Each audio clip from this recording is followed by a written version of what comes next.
ප්‍රේමයේ වයස් ભેදයක් නැහැ. උස් මිටි දුප්පත් පොහොසත් ભેදයක් නැහැ. මං කිව්වේ අපේ ජාතක කතාව ගත්තත් ඕන තරම් පටාචාරා කුණ්ඩලකේසි උම්මාද චිත්‍රා සුප්පාදේවිය මේ ආදී චරිත බොහෝ ගත්තොත් මේගොල්ල ප්‍රේමය නිසා තීන්දුව తీරන ගත්තු අය. අපේ කතා නායකයා දකුණු පළාත කියන්නේ ඇත්තටම රටට වැඩක් කරපු මොනවා හරි දැනෙන්න දෙයක් කරපු මිනිස්සු ඉන්න රට. එතකොට එහෙම තියෙනවා අපේ පළාතේ අපේ ගත්තොත් කඳුකරේ මිනිස්සුන්ට හොඳ ශක්තිමත් බාහු යුවලක් තියෙනවා. එහෙම තියෙන්න ඕන. ශක්තිමත් පාද යුවල බාහු යුවලක් නෙවෙයි කඳුකරේ මිනිස්සුන්ට තියෙන ශක්තිමත් පාද යුවල හඳුනාගන්න. මුහුදකරේ මිනිස්සුන්ට ශක්තිමත් බාහු යුවලක් තියෙනවා. රට මැද මිනිස්සුන්ට හොඳ හදවතක් තියෙනවා. ওই දේ තමයි අපේ ජනප්‍රවාදයේ තියෙන්නේ. එතකොට මේක දකුණ කියන්නේ බොහෝ ලේඛකයින් වීරයින් අපට දායාද කළ ප්‍රදේශයක්. දකුණේ ඉන්නවා සංගීත ගුරුවරයෙක්. ඔහු වයස්ගතයි අපි වගේම. ඔහුට තියෙනවා සංගීත පන්තියක්.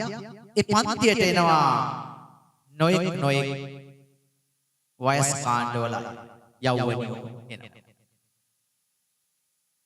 හරියට නිකන් පොරිස්සවා. එහෙම ආපු යෞවනියකට පෙම් පදිනවා මේ සංගීත ගුරුතුමා. පෙම් පදින්න පුළුවන්. හැබැයි කියන්න බෑ. ඔහුට ළමයි ඉන්නවා. හොඳ බිරිඳක් ඉන්නවා. හිතෙන් පෙම් කරන්න පුළුවන්. අප්‍රකාශිත ප්‍රේම අපේ ඕන තරම් අපේ ලෝකේ තියෙනවා. මේක හිතේ තද කරගෙන කාලයක් ඉන්නවා. ඔහුට හම්බ වෙනවා ගීපද රචක ධම්මික බණ්ඩාර කියන මහත්තයා. ඔහුට මේ සිද්ධිය කියනවා. ඔහොම යන අතරතුර මේ ගැහැණු ළමයා දවසක් බුලත් අතකුත් දීලා සර්ට වැඳලා සර් මම ලබන මාසෙ පන්තිනවා මට ආයේ පන්ති එන්න නෑ කියලා. සර්ට පොළොව පලාගෙන යන්නේ. මොකද ඔහුට ඈතින් හිටියත් ඇති. අප්පුවාම ගෙට ඇවිත් ගියත් ඇති කියවයි තමයි. ඈතින් හිටියත් ඇති. අපි කැමති කෙනෙක් අපේ ගේ ඉස්සරහ යනවා නම් අපි හරි කැමති. ඒවා ඔය සිද්ධිය කිව්වට පස්සේ සර් මේක ධම්මික බණ්ඩාරයන් කියනවා. ධම්මික බණ්ඩාර මේකට ලස්සන පද ටිකක් අමුණලා බොහොම සුගම සරල බස් වහරකින් අපට දායාද කරනවා. මේ බස ඊටාම සුකනම් සුකෝච්චාරණය කළ හැකි. සුව පහසු විදිය. එහෙම තමයි එහි මිහිරියාවට හේතු භූත වන්නේ. මේක ගීත ගායනා කරන්නේ අමරසර පීරිස් කියන අපේ ප්‍රවීණ ගායකයා. සංගීතය සපයන්නේ ඩැනිස්ටර් පෙරේරා. ගීපදවැල් ධම්මික බණ්ඩාර. ගීතය මගේ පුංචි රෝසමලි. ඉතින් මේ ගුරුතුමා මගේ පුංචි රෝස මලක් කියලා තමයි ඔහු දැක්කේ මේ දැරියේ. මේ කුඩා තරුණ මමයි නුඹේ වියපත් බඹරා වයසට ගියත් මම බඹරේ තාම මාත් තුල ඒ බඹර ගති තියෙන බඹර විශේෂයෙන්ම බඹරා යොදාගන්නේ ප්‍රේමවන්තයාගේ චරිතයටමයි. ඔහු පෙම්වතා බ්‍රොංකරාය. නුඹ හීනෙන්වත් නොදකින කුමරා. හැබැයි ඔබ කවදාවත් හීනෙන්වත් මම දකින්නේ නෑ. ඔබ බලාපොරොත්තුකුත් නෑ එහෙම ඔබේ. නුඹ හීනෙන්වත් නොදකින කුමරා කියලා අවධාරණය කරනවා දෙපාරක් තරේ කියන. කළුවර රෑ සඳක් වගේ අහසේ නුඹ ඉන්නවා. ආසයි මම නොකී කවිය ඔබට කියන්න. තරහක් නැහැ නුඹ බැස යන්න. රාත්‍රී කාලයට සඳක් වාගේ ඔයා මගේ පන්තියට ඉඳ හිටවත් එන්න. ඇවිල්ලා යන්න. ආසයි මම ඉඳ හිටවත් ඔයා දකින්න.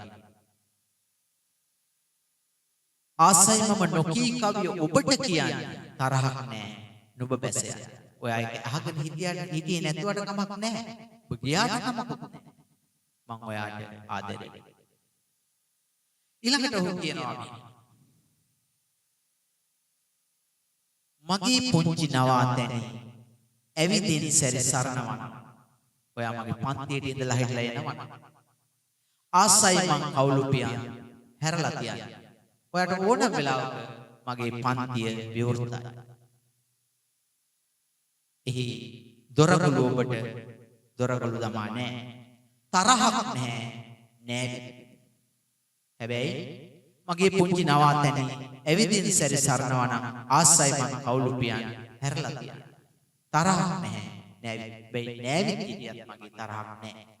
ඔබට එන්න ඕන වෙලාවක විවෘතයි. ඔහු පවසනවා. ඔබ නැවත මගේ සංගීත පන්තියට එන්න. ඒකට මම හරි ආසයි. ඔබ වෙනුවෙන් මගේ පන්තිය ඕනෑම මොහොතක විවෘතයි.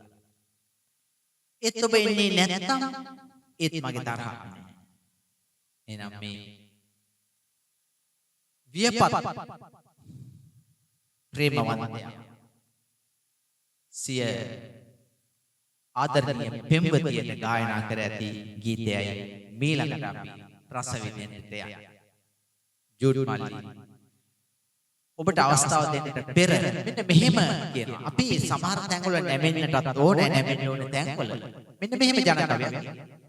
එන සුළඟට නොනැමින ගස් මුල් ඉදිරි කඩා වැටි. හැම පැත්තට නැමී සිටින පොඩි බඩ ගස් නැහැ කැඩේ. මහත්මා ගාන්ධි මෙහෙම කියලා තියෙනවා. ඔබේ නිවසේ සියලු දොර කවුළු පියන්පත් හැර තබන්න සතර ඇතින් එන සුළඟට ඇතුළු වන්න. හැබැයි එහි තිබෙන වටිනා බඩු බහඬ ඒ සුළඟට ගසාගෙන යන්නට ඉඩ දෙන්නට එපා. කොච්චර හොඳ අදහසක්. ඔබ අනික් අයගේ අදහස් වලට සමත් වෙන්න. ආදරය කරන අයට ආදරය කරන්න. හැබැයි ඔබේ සංස්කෘතිය කෙලසා ගන්න එපා. ඔබේ පවුල දෙදරා ගන්න එපා. ඒකයි ඔබේ නිවස තුළ තියෙන වටිනා භාණ්ඩ ඒවා විනාශ කරගන්න එපා.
පුංචි නවාතැනි ඇවිදින් සැරි සරණවානා ආසයි මං කවුරු පියන් හැරලා තියන්න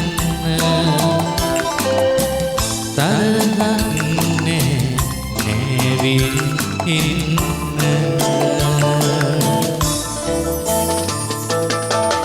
මගේ පුංචි රෝසමලේ මමයි නුඹේ වියපත් බවරා නුඹ හීනෙන්වත් නොදකින කුමරා නුඹ හීනෙන්වත් නොදකින කුමරා